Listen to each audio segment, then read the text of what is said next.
詩篇40篇第16節，願一切尋求你的，因你高興歡喜。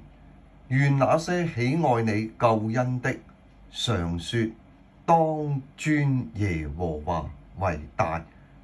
我哋喺呢一節經文呢，即係大衛呢就對比，即係對佢嗰啲嘅仇敵啊，咁另一批嘅人呢，佢喺呢節經文呢就轉咗去咩呢？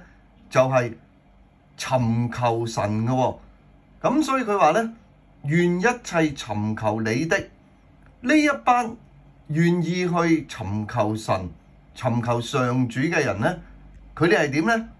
因你高興歡喜。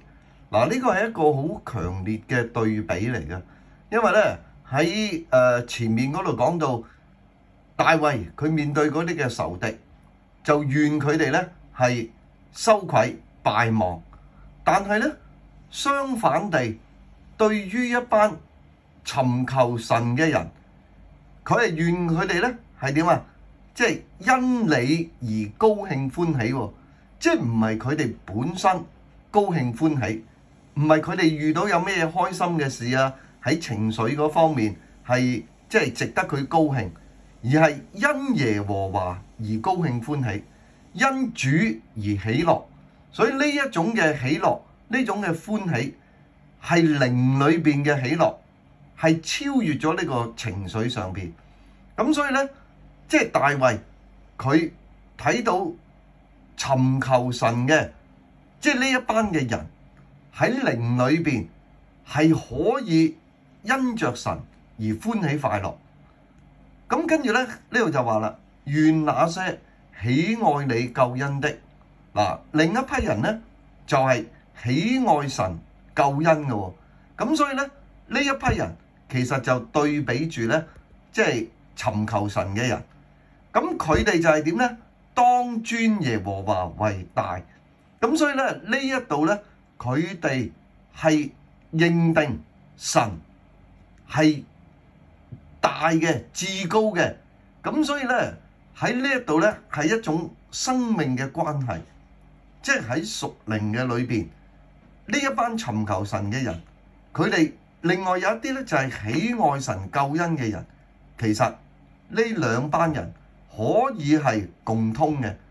咁所以呢，我哋睇即係今日我哋係咪一班願意尋求神嘅人？我哋有冇喺靈裏邊歡喜快樂呢？我哋又係咪喜愛神嘅救恩嘅？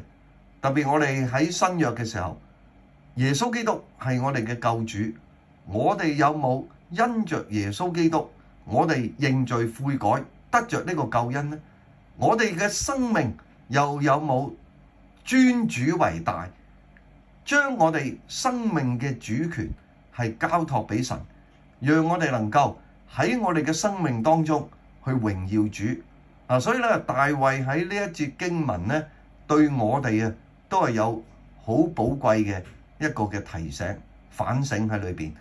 親愛嘅天父，我哋感謝讚美你，主啊，願你讓我哋都能夠成為尋求你嘅子民，讓我哋喺靈裏邊，我哋得着喜樂，亦都讓我哋喺基督嘅救恩裏邊，我哋有份，以致我哋生命能夠尊主為大，榮耀主嘅名。